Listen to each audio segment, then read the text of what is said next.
Hello， 我是小春，今天又来继续 Super 4 100的翻新故事。在上一集，我把引擎完整的做了翻新，消耗品也更新。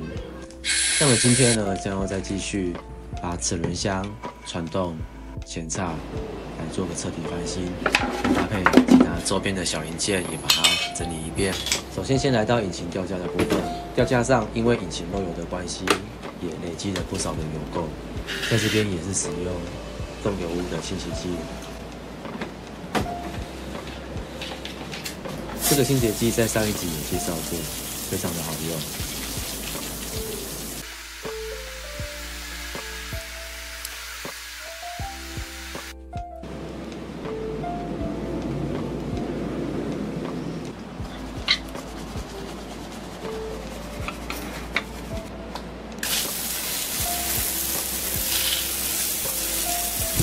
接着再喷漆，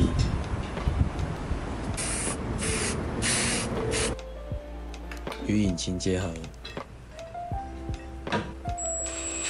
上扭力扳手，左上中柱，再上扭力，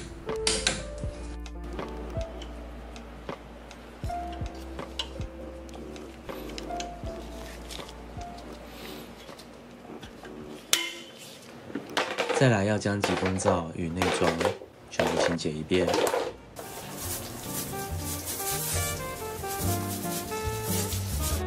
在急风罩的部分，也因为引擎漏油的关系，也非常的脏，所以在清洁的时候也花了不少的时间。从画面上你们可以知道它的脏的程度。关于塑胶的内装，经过太阳的照射，其实它多多少少都会有褪色的现象。这时候我们可以使用喷灯的方式，用火烤加温，把它的黑色还原。但是在还原的过程中，就会发生一个问题：第一个，火候不好控制；第二个，烤出来的表面呢，其实它的黑色的亮暗程度会有一些的不均匀。这个时候就要再搭配内装的喷漆，把它均匀的喷过一遍。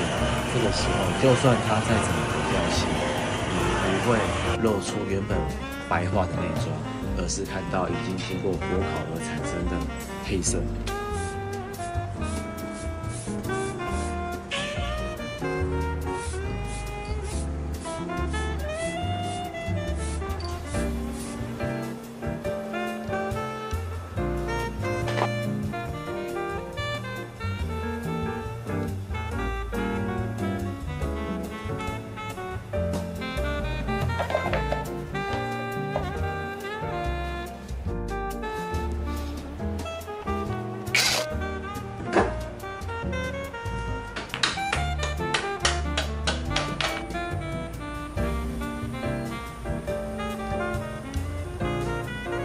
再来是破壁震的部分，原本旧的那一只其实它没有坏，但是它可以感受得到动力衰退了。在经过考量之下，决定将它换新的。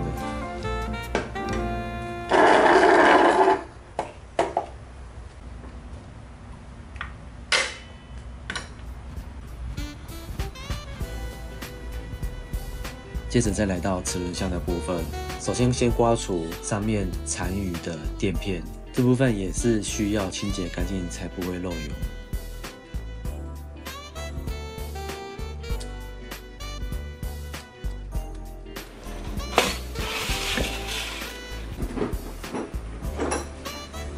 在齿轮箱的外盖上有2颗轴承是镶在里面，这个时候我需要拿轴承的拔取器把它拉出来，所以这边我拉了2颗。但是有1颗完整的卡在里面了，而且有油封，加上有一根轮轴线，我无法使用轴承拔取器，因此考量之下，我决定就用清洗的方式清洁一遍。选用的清洁剂是比较不伤油封的。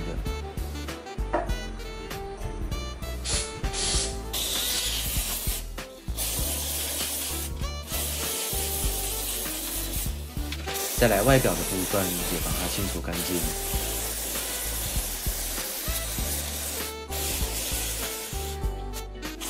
齿轮的部分也做清洁，轴心也清洁。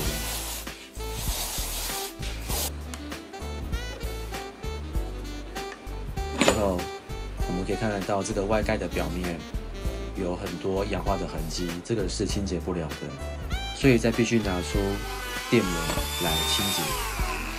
在经过一番的抛光之后，它恢复了亮面的光泽，但还是可以看得到表面有很多的痕迹。这时再拿出这罐大家应该很熟悉的德国制的抛光剂，简单的推一遍，它就恢复了原本的亮光，甚至还更漂亮。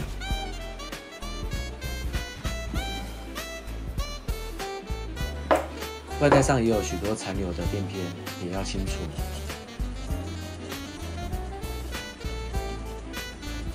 上的油品呢是齿轮油，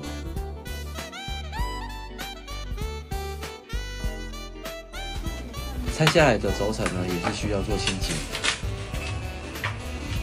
完成外盖移除，就可以看得到里面的滚珠。接着只要使用清洁剂冲一冲，将原本旧的油清洁干净。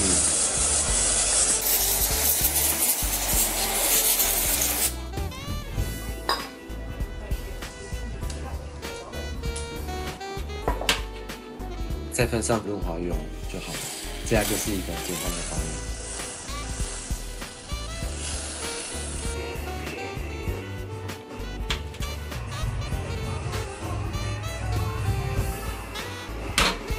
所有的部件完成之后，放回冰箱。这边我发生了一个蠢事，我怎么会把齿轮并进去呢？下一个步骤，我要安装轴承。这时候我参考一些别人的方法，用火烤的方式加热，希望可以让它的皮放大，让我在后续的安装的时候减少敲击的次数。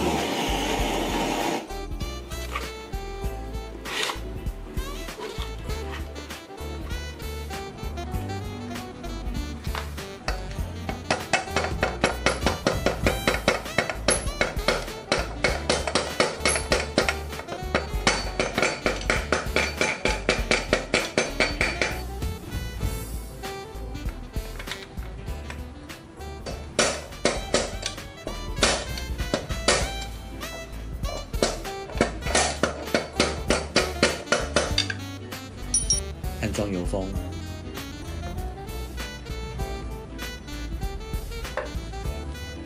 安装吸型环，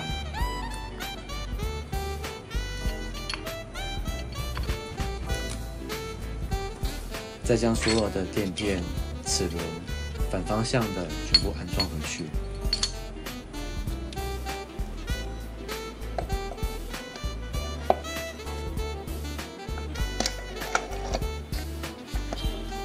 在安装之后，必须再确认一次运转是不是顺畅的。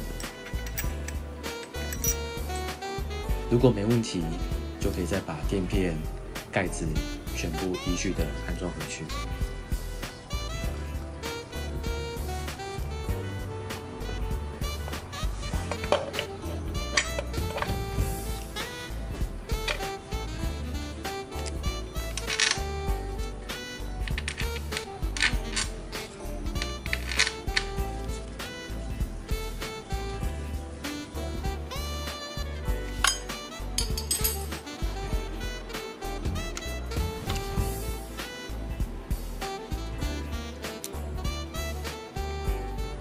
现有螺丝的垫片也是更换的要点，垫片使用的是铜垫片。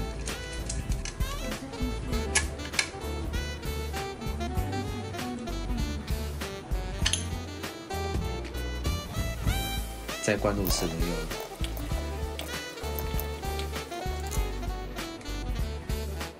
油，油圈也用新的。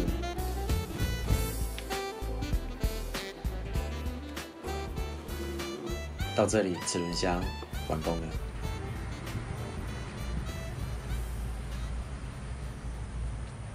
再来，我们进入到传动的部分。这组传动其实它并没有完整的使用到20年这么久，在车主的保养期间里面，它其实陆陆续续有更换了一些零件，所以在前途翼盘的部分，其实它的状况还是相当的完整，并没有任何的磨损过度的情形，所以我们就继续的沿用下去。只要做个简单的清洁，在后面的碗工的部分呢，它的磨耗程度是 OK 的，在后续我们会提到。在内部只有一些生锈的反应，这个部分我们后续会再做清洁。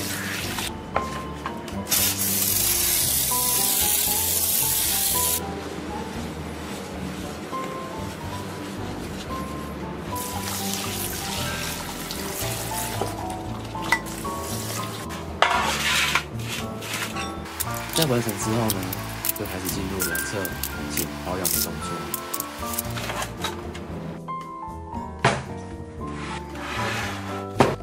皮带的部分，它的宽度已经低于规格，所以这边就把它换新的。离合器的地片厚度也很足够，只要将内部清洁干净即可。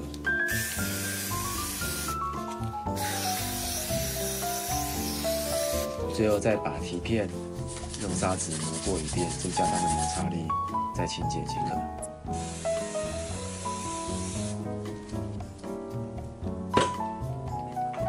枫叶外盘也是继续利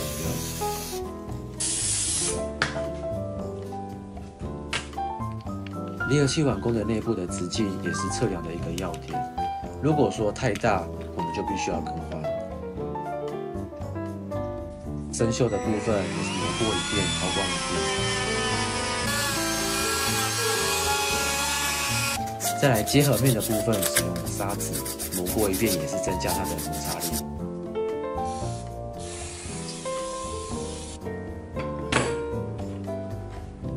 普利盘的部分，刚刚有提到状况还 OK， 所以只要清洁一下就好了。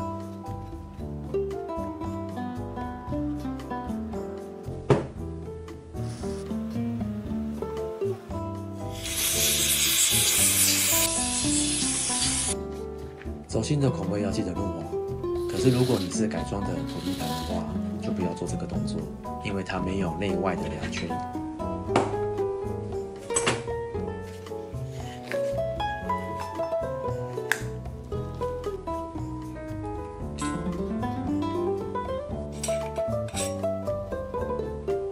开闭盘的下座呢，也是简单做个清洁，其实它状况还 OK， 可是它的上座呢就有很大的问题。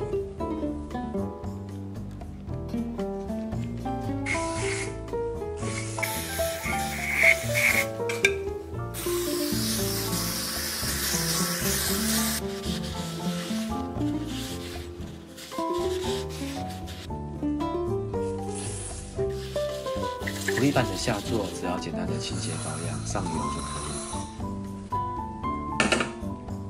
接着来到上座的部分，可以看得到它的沟槽其实已经磨损到有一个缺口了，因此这一片是不能用的。所以我决定更换一组全新的后离合器总成，而剩下可以用的零件我也将它保留还给车主，让他在以后的保养过程中有一些替代的零件可以使用，可以节省它日常的花费。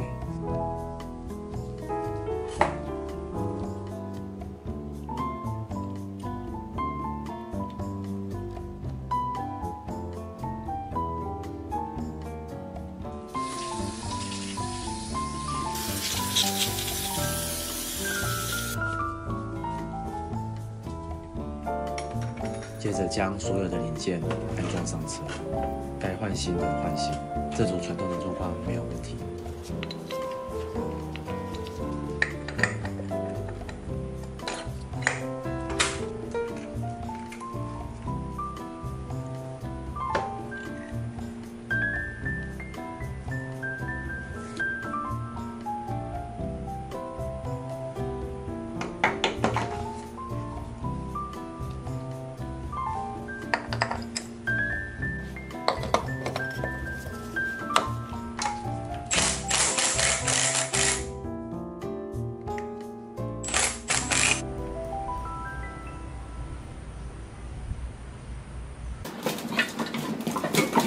在下一个步骤，我要开始担心的是三角台以及前叉。这组三角台呢，它的状况非常好，没有歪，也没有什么生锈的情形，它只有外观有一些油垢卡在上面，因此只要做一些清洁就好。而这一组前叉呢，它的底油是摔非常多，也没有漏油的情形。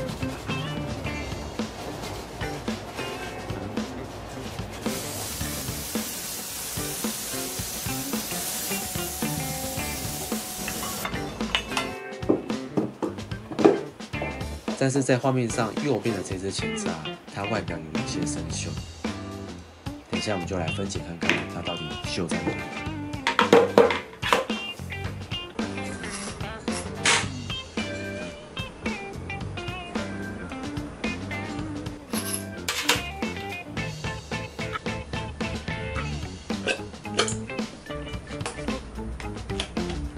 这组前叉20年前没有整理过的，所以其实没有很好拆。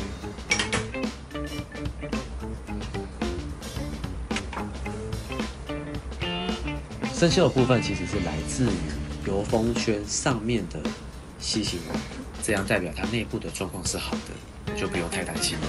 万一它生锈是来自于里面的话，那就麻烦了，需要整只做更换。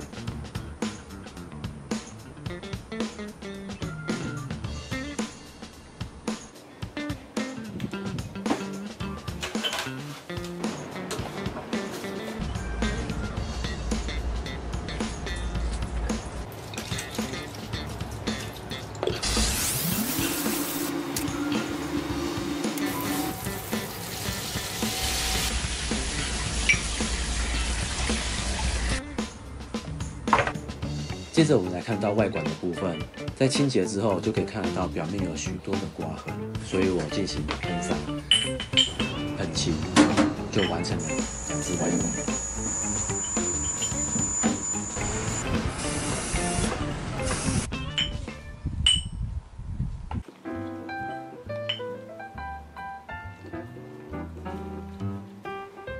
接着我需要将所有的零件反向安装回去。首先第一个是全新的油封，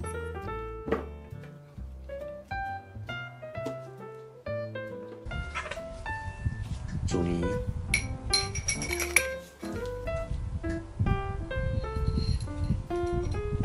内管，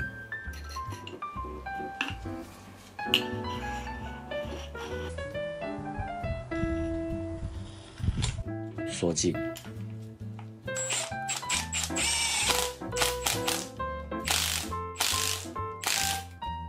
放入弹簧，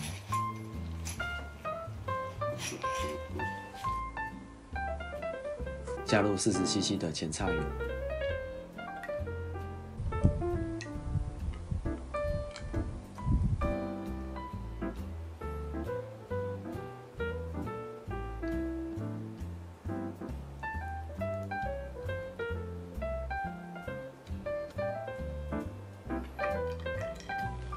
排空气。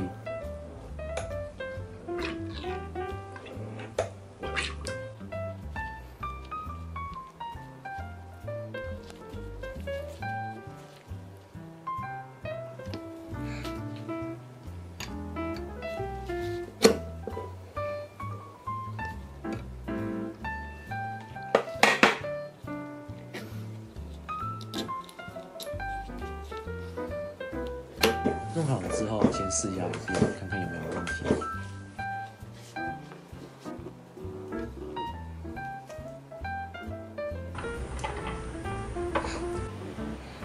OK， 接着上车。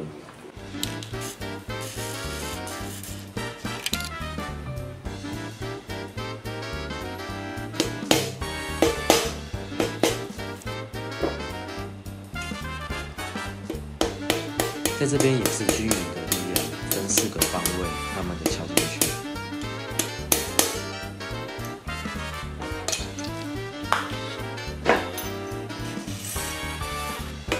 上面以及下面各有一个。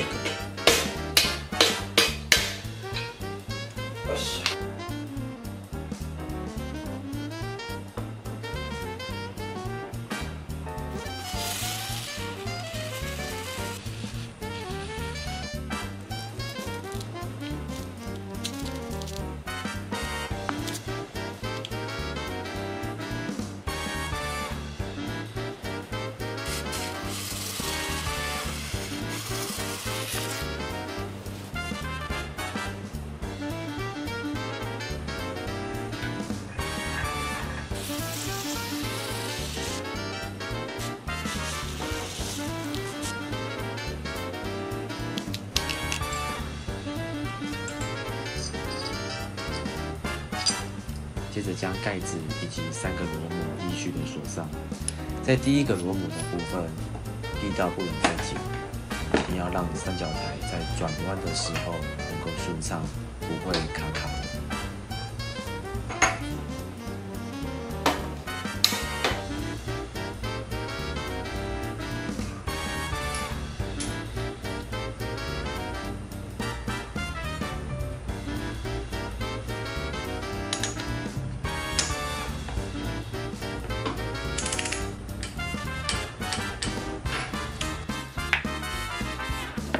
锁上前叉，并且确认两边的高度是一致。这个时候可以放入轴心来做确认。如果左右前叉的高度不一致，轴心转起来就不会顺畅。以上是这一集的内容。在下一集，我将会将前后轮、内装、油路、电系安装上车。如果顺利的话，也许会发动引擎。假设你和我一样期待着它的蜕变，那么我邀请你按赞、订阅、分享，让我们一起参与雅马哈 Super4 100的重生纪录。我是小崔，我们下期见，拜拜。